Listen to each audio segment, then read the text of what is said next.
All right, welcome to our study on the book of Romans. This is the Romans Education Part 2, and this is session 21. I feel like I'm at a little bit of a disadvantage today. I went off and left my notes at the house. Again, I left my PowerPoint at the house. However, I did think to put it on OneDrive.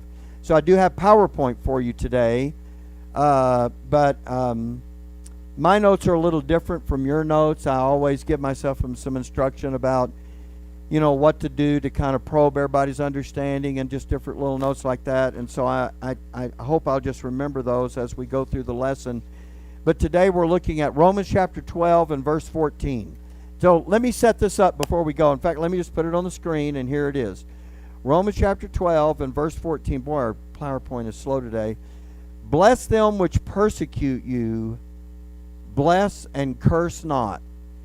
Now, you can tell right off the bat, this is going to be a tough one. And it's not that we don't want to do this, but this is not our knee-jerk reaction to getting persecuted when we're persecuted. So today we're going to talk about persecution. But I need to set a stage for this because by and large, in America, we do not suffer very much persecution. There are areas of the world that do. We are going to spend some time today talking about those. But what I need to do is I need to present this to you in a way so that this doctrine in verse 14 can begin to be generated in us before significant persecution begins to take place.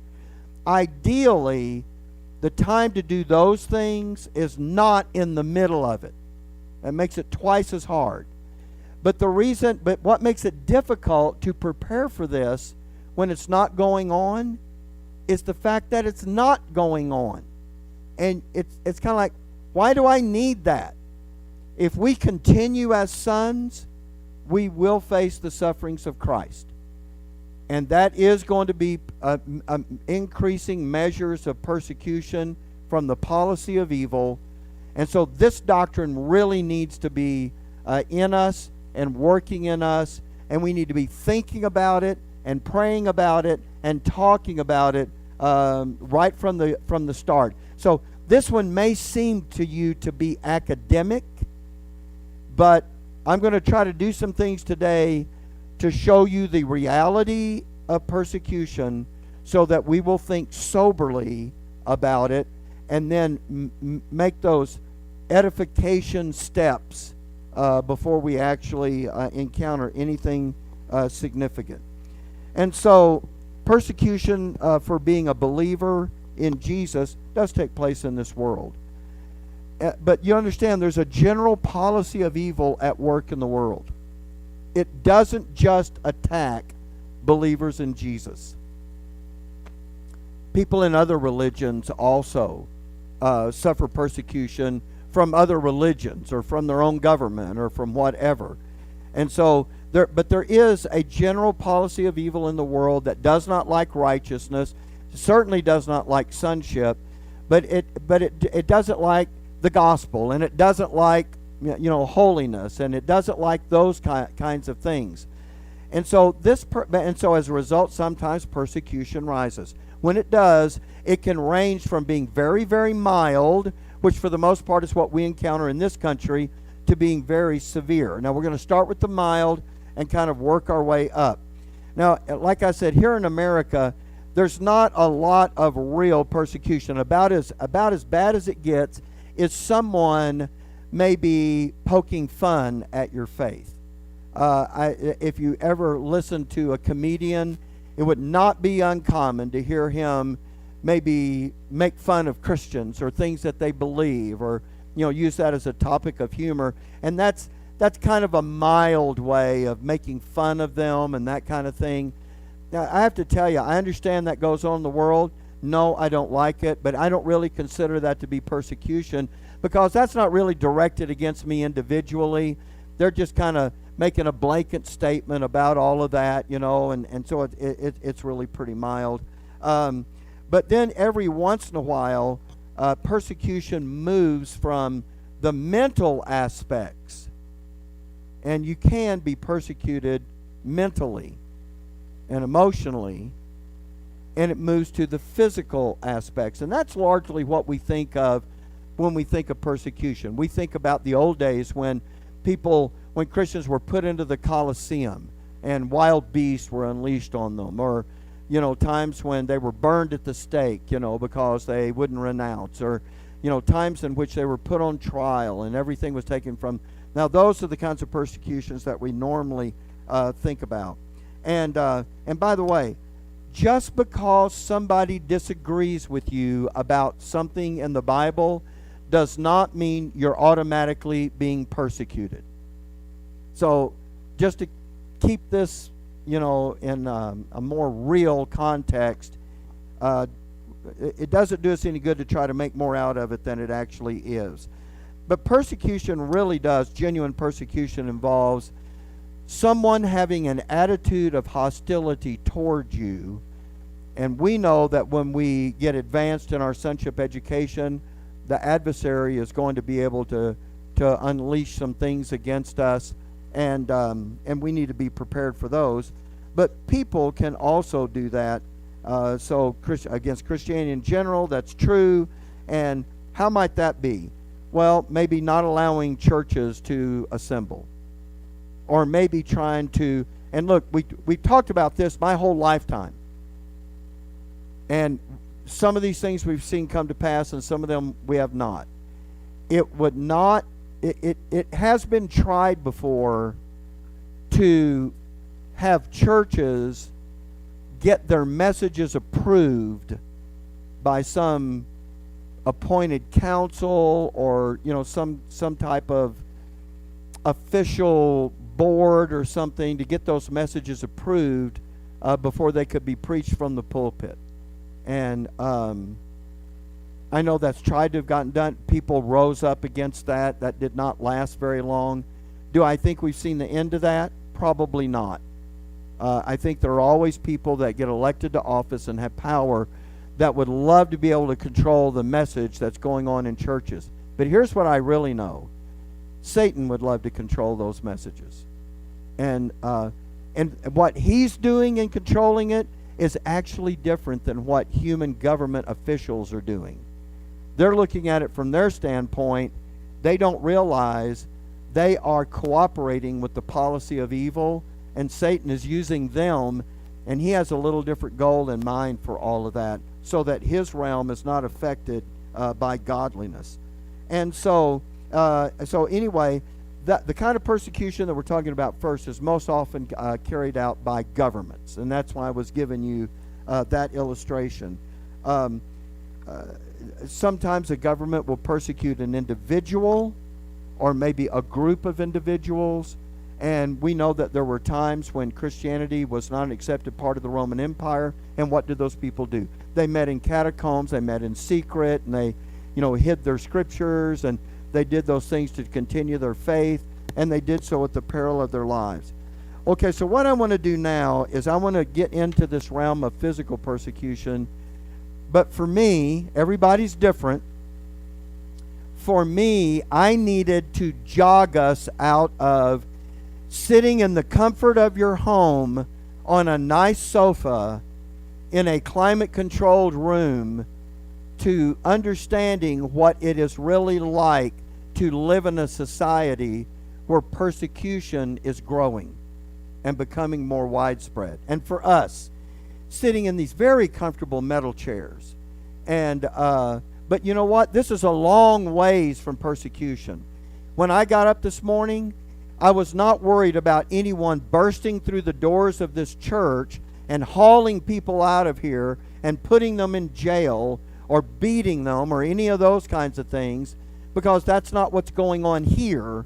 Although there are many things, again, we'll talk about that later, going on in other places in the world. And so what I wanted to do, now there are several Christian organizations that actually, their ministry kind of circles around this. And what I mean is they are updating Christians about how things are going in the world with regard to persecution. Not only did I leave my notes at home, but I left their last newspaper. They send out this newspaper every once in a while, and I was just going to kind of hold it up and show it to you, where they're kind of talking about the different parts of the world and the hot spots and the things that are happening, and so you could be aware of that, and some people may be in a position to actually help folks in those situations, or you may not, but at least you would know about them. And so what I wanted to do is I wanted to show us a short video. It's only about 25 seconds long. It's not especially graphic, but at the same time it is, because this is not Hollywood depicting something. This is something that's going on, but it's not overly violent. I've actually seen far worse things on the news. The news never talks about persecution to Christians, but I've actually seen violence on the news. It's bothersome when gangs of thugs are going through town and setting buildings on fire and looting and all of that. So I thought this was a very mild version, and I picked it out for that reason, but I thought it was enough that we would not look at this and go, okay, well, it's persecution, but not really have in our minds what this is. So it's a short clip. This happens in India. There is a man, like I said, there's only about 25 seconds, but this whole video is about 2 or 3 minutes long. Originally, the whole video was on YouTube, and they took it down. This is another video where the head of this organization is saying, we don't understand why they took it down. We warned everybody that, this was about some persecution, although it's not, it's not over the top or anything like that. That'd be inappropriate. And even though I may refer to a couple of those instances in some other countries, we're not going to see any pictures or videos of that. I don't think that really serves us anything. But I think what this does is it mentally puts us in thinking of, even though that is mild, that is disturbing, is it not? To think that you're out in public, and then when you get recognized for being a Christian, this is the general response to this. That evokes a whole lot of emotion for me, especially when I think about that would happen to my family. That is very, I'm going to just say, disconcerting, although it is what I feel is much more than just disconcerted. I'm just trying to keep all this in a realm of civil conversation here. It would make me angry. It would make me angry. And I probably would do everything in my power to keep my family from being subjected to that. So that means I'd be making a sonship decision about where I was going to live. I'd be making a sonship decision about those kinds of things. So this was posted, by the way, in November of 2021. So what is that? January, February, March. That's 4 or 5 months ago. And so when I did this book, that was pretty fresh. So now we've almost worked to the end of the book. So anyway, and that video, I did mention it in your notes. It's called "Poking the Bear, India Strikes Back." If you listen to that, you'll hear that guy. The rest of that is not any more footage of that. It's just the director of this organization talking about what's going on around the world, and especially in India. There are certainly more severe cases of persecution than that, because every day somewhere in this world there are people losing their lives because they are Christians. So I want to take you to December the 17th of 2021. There's nothing to watch on a video here, but I want to talk about a newspaper. The Zimbabwe Daily reported this incident. And this is in your notes, but it says a Christian pastor was intercepted in a field by Islamic extremists. You understand, in countries that are controlled by Islam, you don't have to be a Christian to come under the gun. You just have to not be a Muslim. Okay, but anyway, so he was intercepted in a field. I did see a video of his wife and the field, but again, not important for us to see. They decapitated the pastor, handed his head to his wife, and ordered her to carry that to the police station and report the incident. Why would they do that? Because the police, that was the message, that police will do absolutely nothing. Why? Because they are part of that same Islamic extremist group. And this is to say, you have no recourse. We can do whatever we want to do, and there's nothing that you can do about it. If you think about that for very long, it certainly makes you appreciate where you live. But the reality is, not everybody gets to live at a time when they don't have to endure some kind of persecution. And by the way, I started to. I didn't. I saved it for Romans 13. This was a really good place to talk about what was going on with Paul as he writes verse 14. Bless them which persecute you, bless and curse not. And I thought, for Paul to write that at the time that he was living. By the way, can I just tell you who the emperor was at that time? We'll do this in Romans 13 because I have a whole section of background, because we get into Romans 13, it's talking about godly justice, and I thought that is really the more fitting place for this. So I shifted it over to Romans 13, and it's in the new book. Anyway. So we'll get to it over there. But the Roman emperor was Nero. If you know anything about Nero, you know he was not the Christian's friend. And in the midst of that kind of governmental persecution, Paul writes, bless them that persecute you. Wow. You just all you have to do is stop and think about that for a moment, and you realize the magnitude of verse 14. It's real easy to just kind of read over it when you're sitting in your home, but when you think about the context in which Paul writes that, it makes a big difference. Okay, so, by the way, we've already been told about this. So persecution showing up in Romans chapter 12, verse 14, really should not be that big of a deal. Why? Because we have already seen that this is going to be part of the policy of evil as it kind of ramps up against us. Let me show you. Back to Romans 8. Look at verse 35. Who shall separate us from the love of Christ? And now here comes those 7 categories of sufferings, and just look at them. Shall tribulation or distress or, and here's the third one, persecution. So that one actually comes third on the list. We've talked about this before, so I don't need to go back and reteach Romans 8. But those tribulation, that first category of sufferings, the tribulation, those are mental in nature. They're meant to make you begin to question what you believe, to make you uncertain, to maybe cause you to question, what you thought.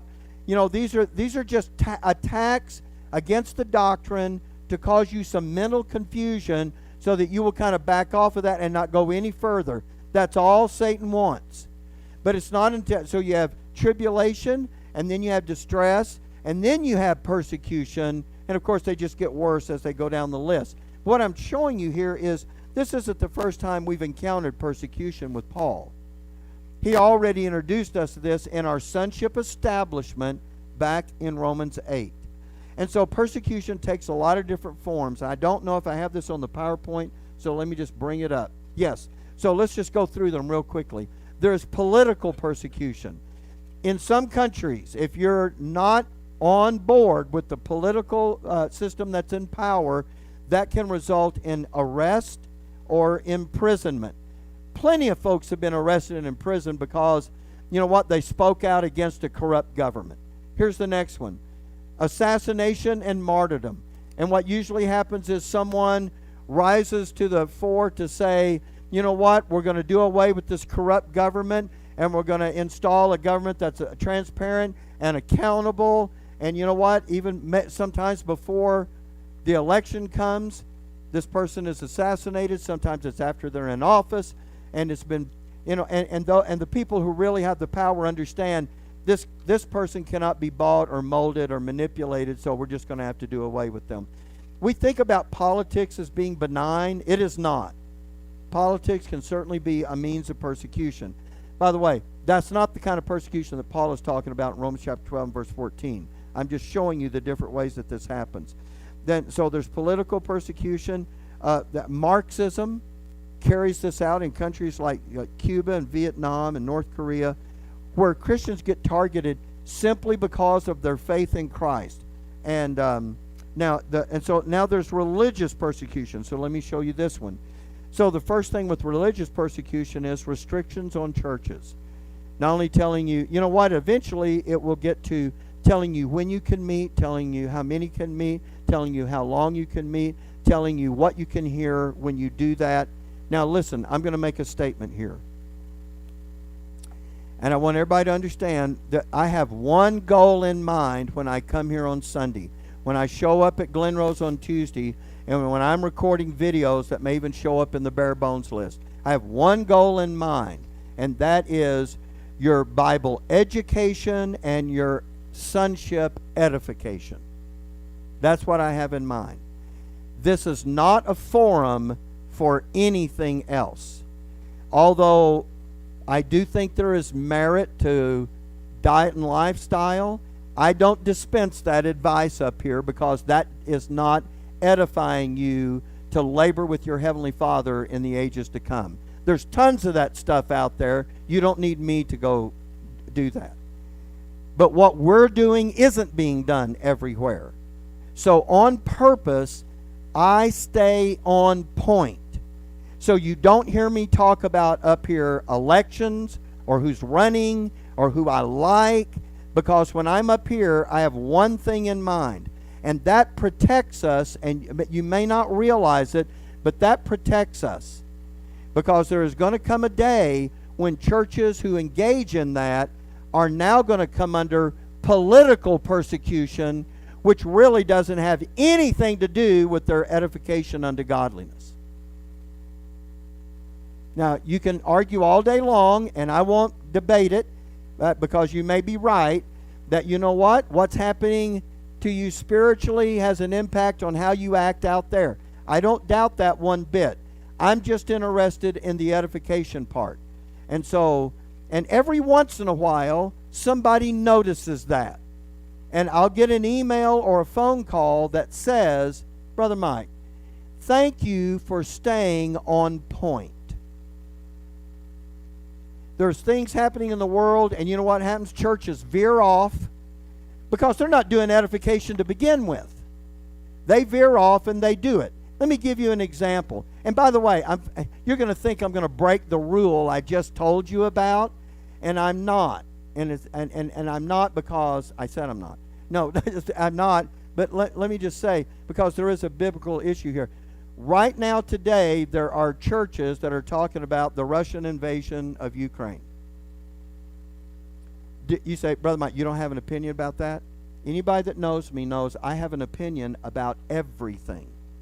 There is nothing I don't have an opinion about. But number one, I have learned this rule. Okay, look, can I step aside? Will you just remind me about Ukraine? Because I'm going to get so involved in this story, I'm going to forget about it. So I wrote, years ago, I began writing a book. And it was a book for myself. Now, I actually showed this to a couple of people. Mark has seen it. And a few folks I've shown, they said, you should publish that. And I go, no, that's not for everybody. It's just for me. Because I am dealing with myself. You know, I'm writing these things for when I get older. And so I'm being pretty terse because I want to get my own attention later. And one of those chapters says, just because it comes into your head doesn't mean you need to say it out loud. But if that works for me when I'm older, that also works for me when I'm younger. So, you know what? You can get sidetracked on a lot of stuff. Anyway, so I have all these little chapters on there that, you know what? When I'm older, if I will look at this and abide by it, people will think I'm normal. That's all I'm trying to get to, you know. Because there there are these common pitfalls, that you go, and so I just made myself some rules, and then I talked very sternly to myself. If I ever published it, I'd have to change the pronouns and and be a little nicer and act like I wasn't being so bossy, because this one is pretty bossy. And so, so anyway, I just want to say it that way. That's why I don't show it to very many people. Because, there's nothing ungodly in it. I'm just saying, hey, stupid, quit appearing that you are. Do this. Okay, I'm just doing it like that. So, okay, so I told you to remind me of Ukraine. You didn't do it. Okay, so Ukraine. So there are churches today, they're just talking about Ukraine, and and they're they're putting up maps and they're showing where Russia is coming in from the west, and they're doing all of that kind of stuff. I don't have any. I have no desire to talk about that political or geopolitical. I have no desire to do that here. One thing in mind, until people start tying that into Bible prophecy. And now I'm thinking, I don't know how to do this yet. I'd be welcome for your input, and the folks that are on Zoom, be welcome for your input. I'm not going to do it this week because I have Glen Rose, and I'm not going to do it the next week because that's Fifth Tuesday. I have Glen Rose twice in a row. But after that, I am either going to record a bare bones study that will probably take me 2 or 3 sessions to do, to answer the questions that people seem to be answering about that incident with regard to the Bible. And I thought, I could do that maybe in the second session on Sunday, and every Sunday for those that wanted to stick around, they could just hear that piece by piece each week, or I would record it at home and we just put it on the Dropbox as a bare bones. And I haven't decided exactly how to do that. If I do it at home, I don't have the bells and whistles. I don't have Mark there, putting PowerPoint up and doing the things that help me. And it's just one static camera, and you don't get a view of the close-up of the white. I don't have all that. So I'm thinking I might do it in the second session. I'd be glad to hear your input and see what you think. But let me just answer these questions. I hear this. Russia's invading Ukraine, but it's not about Ukraine. This is a setup so that they can invade Israel, and that's what Ezekiel 38 and 39 are talking about.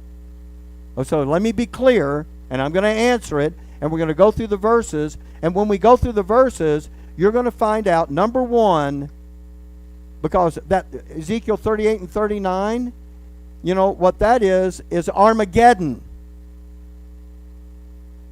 So you got a bunch of preachers on a bandwagon saying this is the setup for Armageddon. No, it is not. Number two, Russia does not appear in any of the Armageddon campaign. I'm going to show you why people think they do, why it does, and then I'll show you why it does not.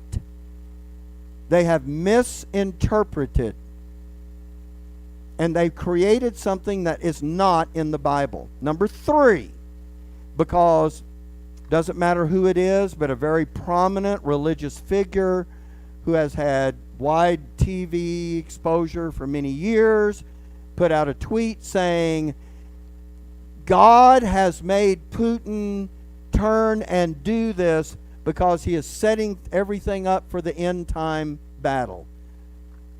God has not done this. Again, Russia is not part of the issue, and Vladimir Putin is not the Antichrist. I'm just being honest with you. Nobody likes that because it's not as exciting as thinking you could be living in the last days. Boo-hoo. You live in the dispensation of Gentile grace, not in the prophetic program. You're under grace, not under the law. You're living now, not under Daniel's 70th week. You are a Gentile, not a member of the believing remnant of Israel. Oh my goodness. Okay, I'm calm. So I want to show you. God is not orchestrating it. And lastly, Putin is not the Antichrist. And I hear a guy that goes, oh, I hear all these people saying Putin's the Antichrist. Well, he may be, and probably, but maybe not. Maybe not. If that's how you feel about it, you should get down off of this lectern and learn the Bible before you stand up and start putting a message out to everybody. I know that sounds uncharitable, but really, you're doing way more harm than good. Way more harm than good. Well, it's that Gog Magog. Oh, I can't wait. So we're going to go through it, and you will learn something about Bible prophecy. And I hate to do it, except it seems like everywhere you turn, I'm being faced with people taking current events and trying to attach them to something they find in the Bible. I don't do this very often. I haven't done it in years. And believe me, we've had plenty of current events. But this one now is out of hand.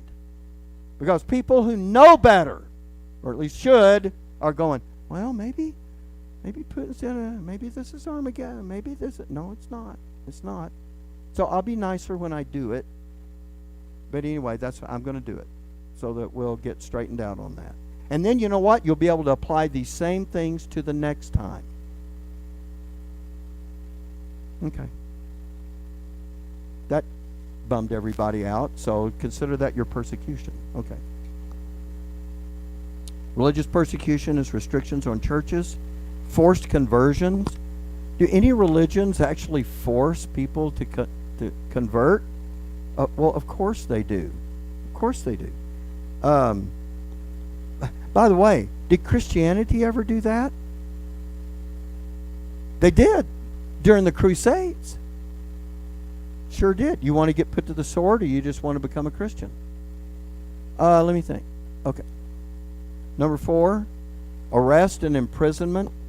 That happens for religious reasons. I've already talked about Islam. And while it is tolerant of other faiths, in the radical Muslim countries like Egypt, Pakistan, Saudi Arabia, Iran, Iraq, Indonesia, Christians really are in the crosshairs. They're in the focus for persecution in those. Then there is gender and age persecution. And we talked about this just a couple of weeks back. Man stealing to supply workforce for people. And that is a form of persecution. Crimes against women, forced prostitution, education restrictions, all kinds of things. Some of those are milder and some of those are more severe. And then kidnapping of children for sale. Those are all a form of persecution and certainly can fall into that banner. And then there are cultural persecutions. Some of those are racial discrimination, and it just depends on where you are in the world as to which group is on which side of that coin. And then job discrimination, and then denying you the rights that should be available to everybody, and then attacks on your life or on your property. And so culturally, Christian persecution can result from this because human beings in general are just intolerant and afraid of people who are different from them. They just don't do well with that. And so if you're a Christian in a country that isn't, then you would expect that that might be a possibility for you. Now, I've saved the most dangerous place in the world for last. Today, the most dangerous place in the world is Nigeria. Guess where our satellite for the Bible Institute is in Africa? It's in Nigeria. And Princeton Waters is the guy heading up MBI Africa for us over there. I want to give you a portion of an email that he wrote December of 2021. So that was just a few months ago. And of course, you know, the COVID was going on over there, but that wasn't the only thing going on. And so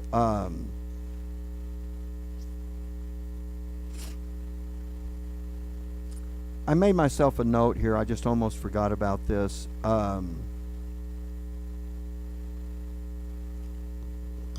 In the last probably 3 years, MBI Africa has graduated over 200 people in our School of Theology.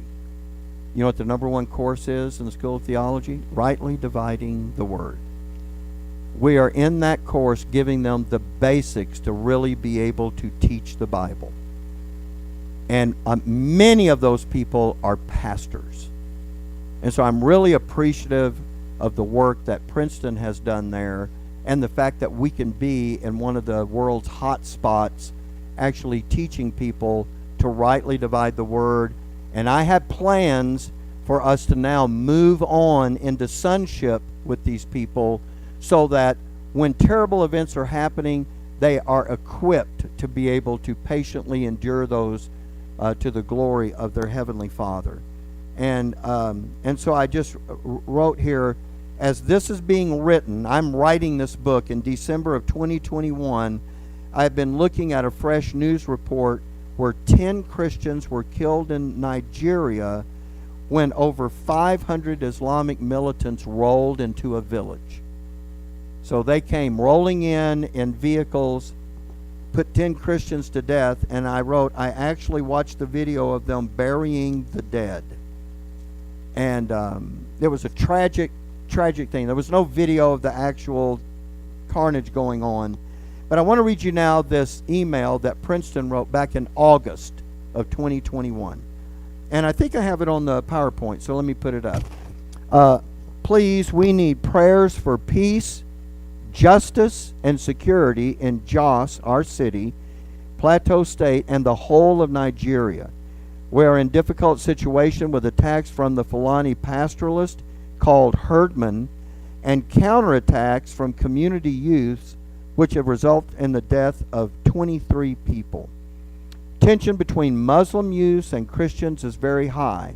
We cannot go out now. We were able to attend fellowship yesterday, but we have to hurry closed. In other words, they cut the service short because of the tension in the city. And most of our fellowship members were unable to attend. Now the government have imposed a curfew on us. We're under a 24 and 6 p.m. to 6 a.m. curfew respectively. And then last he ends with, the inability of the government to handle it decisively is what is leading to the death of innocent people all this time. So that's a troublesome report from Princeton about what was going on. So they're not always able to meet. When they do meet, many are not able to attend because of the danger. And sometimes when they're meeting, they're going to have to cut short because things are happening in their immediate vicinity and they need to get back to a place of safety. And I know I have a similar type situation.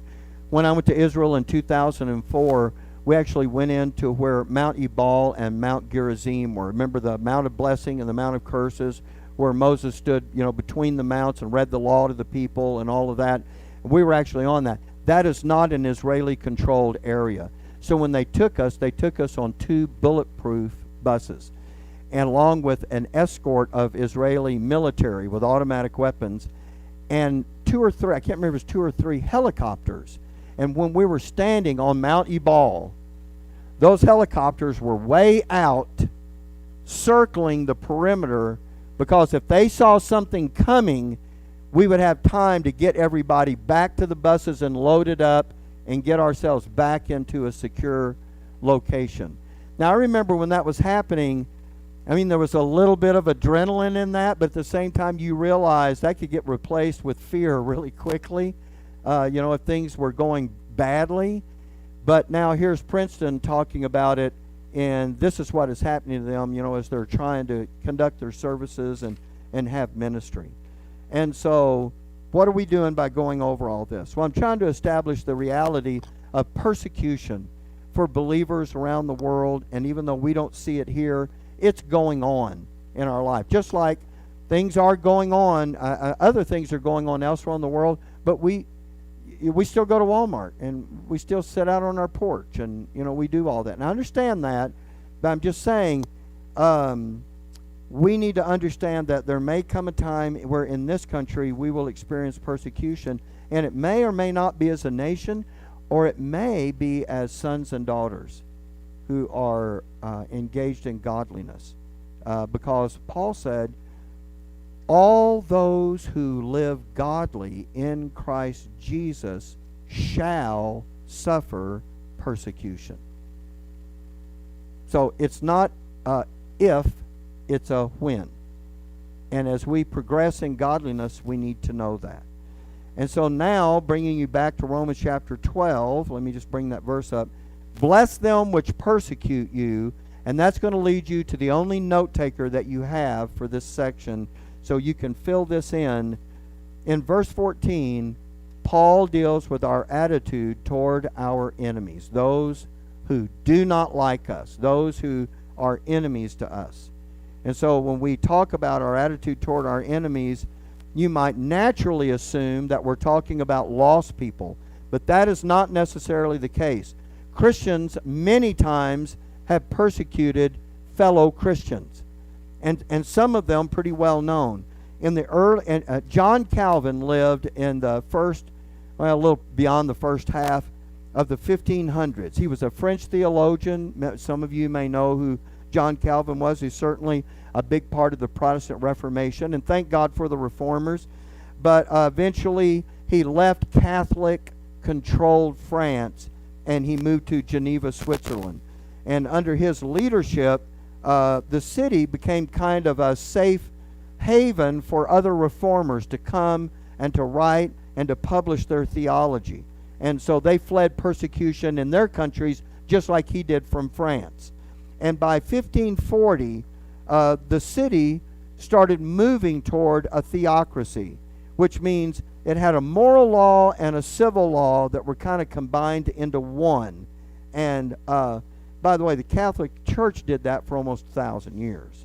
Well, in 1558, he had John Calvin had a confrontation with a man named Michael Servetus, and he was a Spanish physician. He was a theologian. He rejected the Orthodox Trinitarian doctrine. I'm not saying it was perfect in all that he did, but he denied the Trinity, and because of that, he was viewed as a heretic by both the Catholics and the Protestants. John Calvin corresponded with him for a while, but broke that off when it was apparent that he was not going to be able to convince Servetus of the Trinity, the doctrine of the Trinity. And in 1552, the Spanish Inquisition took action against Michael Servetus, but he escaped them. And in 1553, he traveled to Geneva, where he was recognized, and at Calvin's request, he was imprisoned by the city magistrates and found guilty of being a heretic and was burned at the stake October 27th of 1553. John Calvin was a reformer. There's a lot of good that he did. Michael Servetus did everything he had said wasn't right, and John Calvin, everything he said wasn't right. But here's a fellow believer who is supposed to be, you know what? People look at him like he is a revered, advanced, mature saint in the faith, and he is having someone who doesn't agree with him doctrinally put to death. Now, I may rant and rave about false doctrine. Now, I don't want those folks to get put to death, and it doesn't matter if they change their mind or not. And he played a prominent role in the trial, and and actually, it wasn't his idea to have Servetus burned at the stake. He wanted to show mercy and just have him beheaded. That way it'd be quicker. Not a lot of mercy, but that was the thing about that. Now look, that doesn't mean that should define everything in Calvin's life, but that is pretty severe. And I think that deserves attention. I think it ought to be seen for what it is. That's not godly. And so anyway, getting back to our text, so what does it mean? Let me just back that up. I don't think the verse is there. The verse is, bless them which persecute you. So what does it mean to bless? Well, according to the Oxford English Dictionary, and boy, that's hard to read, isn't it? To speak well of and wish well to. Can I put this in a context? He doesn't mean, I wish you a lot of luck in persecuting me. That's not what, because what is the natural response to someone who is persecuting you? to say all manner of bad things about. When the Bible says bless and curse not, take a look at the word curse. An utterance intended to consign a person or thing to spiritual or temporal evil, the vengeance of God, or to a malignant fate. So they're saying, you know what? I hope something bad happens to you. I hope God has vengeance on you, or I hope you have a bad end. That is what it is to curse here. And so God is saying, don't be saying, I hope you get yours. Because what are we supposed to be doing when persecution comes? Thank you, Linda. Patient endurance. That doesn't go away just because our righteous indignation feels like now we are justified. And you say, how in the world can you say that, Brother Mike? That's un-American. You must be against a bunch of stuff, because that kind of sounds namby-pamby to me. I get where you're coming from, but let me ask you a question. This is the dispensation of Gentile what? Grace. Let me ask you a question. In Israel's program, when they disobeyed the law and walked contrary to God, He judged them in all manner of ways. Yes? They didn't get rain for their crops. They got the diseases of the heathen around them. That, you know what? The fruit trees didn't produce.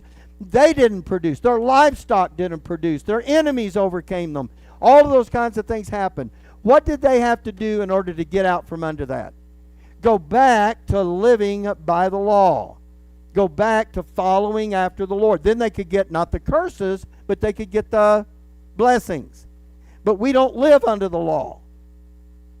We live under grace. So let me ask you, today, here's a guy that shakes his fist at God, and he says, I don't even believe you exist. Is God going to make it so that he can't get a good job? Is God going to cause him to have a flat tire out on the highway? Nope. Is God going to somehow affect his health? Is God going to say, okay, you know what? You're not going to live in a nice house. Does he say you're not going to make a lot of money? No. You know what God is doing? This is the time. I told you, dispensation of Gentile grace, and that's right. It's not the law where everything gets judged immediately. It's the grace, and that means God is being, and this Paul actually calls it, this is the time of, anybody know that word? God is being long-suffering. Long-suffering. And if you're going to have the life of His Son installed in you, guess what you're going to be? Do you think any offense has been committed against God this week? You think anybody has used the vilest language they know to describe the Bible or Jesus or God or the whole idea of God?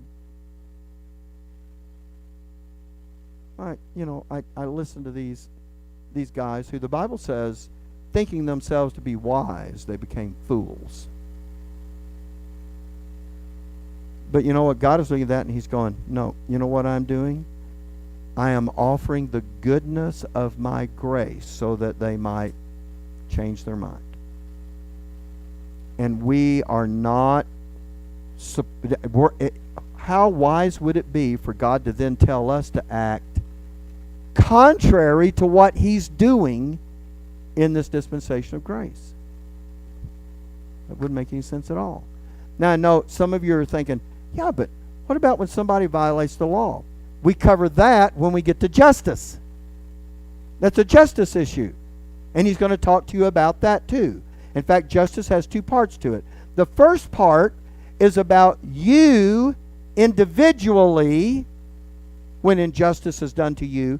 And the second part is about God has put human government in place to deal with those things so that a nation doesn't dissolve into total chaos and anarchy. And you know what he's going to say when he gets over there? You got your Bible? You got your Bible? Okay, so I know we're looking at the verses. Turn to Romans 12. I'm not going to teach this now. We'll teach it when we get to justice. And if you don't like this, then you'll know you can avoid those lessons. But it'll be true nonetheless. By the way, you want the life of Christ in you or not? So here we are in verse 14. Bless them which persecute you, bless, and curse not. And now Look at verse 19, because this is the part in justice. It's really close, but look what it says here. Verse 17. Look at verse 17. Recompense to no man evil for evil. Look at verse 19. Dearly beloved, avenge not yourself, but give place unto wrath. You know what your personal response is? It's in perfect accordance with how God is dealing with men in the dispensation of Gentile grace. And someone says, it sounds like you're just saying people can do bad things and they're going to get away with it. Let me just say for now, there is no injustice, there is no sin that will be overlooked or go unpunished. Not one. But that's not our job. That's his job. And we'll talk about all that in detail when we get over there. You know what our job is?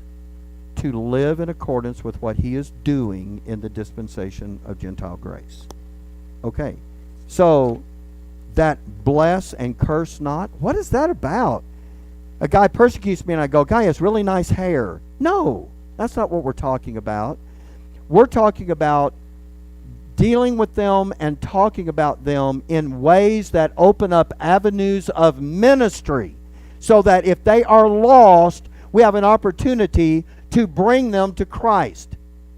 If they are saved but they don't understand the mystery, that we are now opening up avenues to be able to get them the truth of the mystery of Paul's doctrine. And so our speech is that way. This is not just being complimentary about someone who's persecuting you. And so I know the deal went off, and I'm not through with these notes. I know I've said the things that I want to say about that, but look, gosh, there's important things here. Let me just go through them. Let me just do this, because our aim for people, if they're lost, is to hear the gospel, and if they're saved, for them to be edified. And so I'm going to give you the example of the Apostle Paul. Look with me in Acts chapter 8 and verse 1. I'm sorry, I got back to Romans 12. Acts chapter 8 and verse 1. And Saul was consenting unto his death, talking about Stephen being stoned. And at that time there was a great persecution against the church at Jerusalem. Do you see that persecution? There's a great persecution against the church at Jerusalem, and they're all scattered abroad throughout the regions of Judea and Samaria, except the apostles. They stayed in Jerusalem. Everybody else spread out into those areas because of the persecution. And then when every time, now I know that's the little, I understand what's happening there. That's the little flock. But every time Paul gives his testimony about Christ and him being saved, you know what he does? He mentions the persecutions that he produced against the members of the little flock. So let me show you these. And I persecuted this way unto the death, binding and delivering into prisons both men and women. And also the high priest doth bear me witness, and all the estate of the elders, from whom also I received letters unto the brethren, and went to Damascus to bring them which were there bound unto Jerusalem for to be punished. He mentions again in Acts chapter 26 and verse 9, I verily thought with myself that I ought to do many things contrary to the name of Jesus of Nazareth, which thing I also did in Jerusalem, and many of the saints did I shut up in prison, having received authority from the chief priests. And when they were put to death, I gave my voice against them, and I punished them oft in every synagogue, and compelled them to blaspheme, and being exceedingly mad against them, I persecuted them unto strange cities.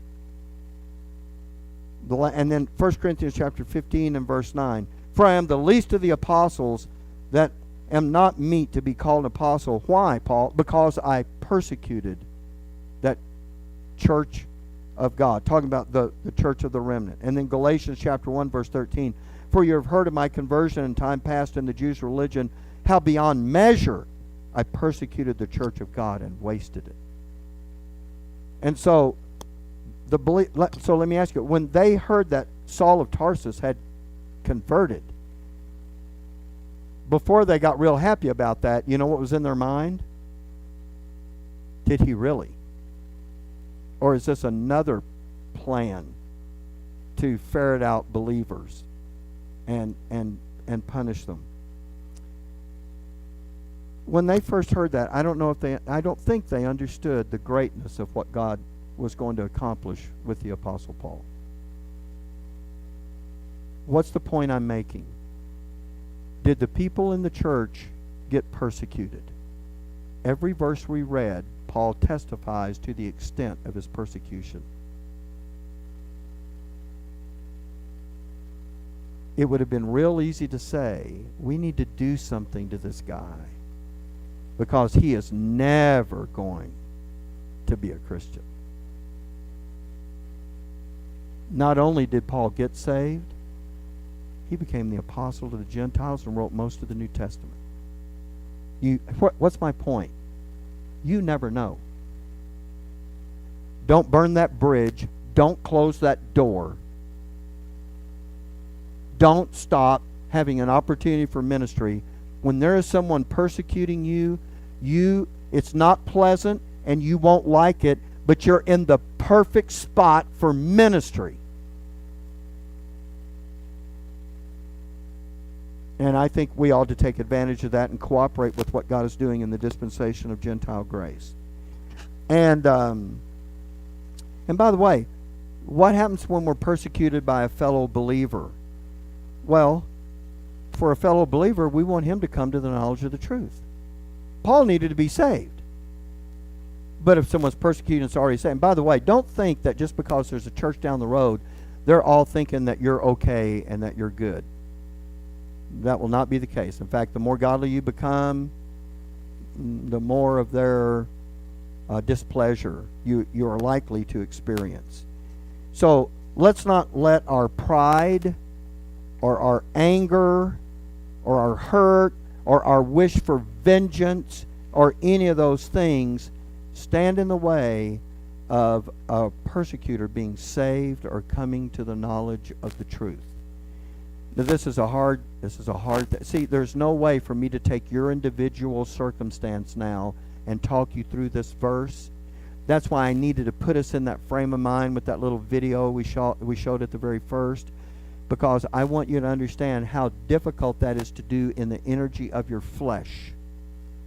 You have to keep your eye on the ball, so to speak. What is God doing in the dispensation of Gentile grace?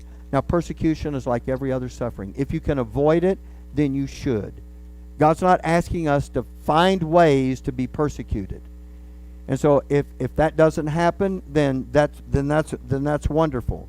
But there are going to be times when it is unavoidable, and when it is, you need to be prepared for that by this doctrine working in your inner man. One more verse, and then I'll finish it up. 2 Timothy 3:10. But thou hast fully known my doctrine, manner of life, purpose, faith, long-suffering, charity, patience, persecutions, afflictions, which came unto me. By the way, when Paul got saved, did he get persecuted? Yeah. Persecutions, afflictions, which came unto me at Antioch, at Iconium, and Lystra. What persecutions I endured. I did what? The persecutions I endured. What does it mean to endure something? It means to go through it, right? Does it mean it was taken away? No, if you endure it, you are experiencing it, right? So people want to read this next phrase, but out of them all the Lord delivered me. And they say, see, we can pray for God to deliver us out of those. Paul has just told you what he had to do. He had to endure them. He didn't say God took them away. So what does he mean? He delivered me out of all of them. Delivered him in what way?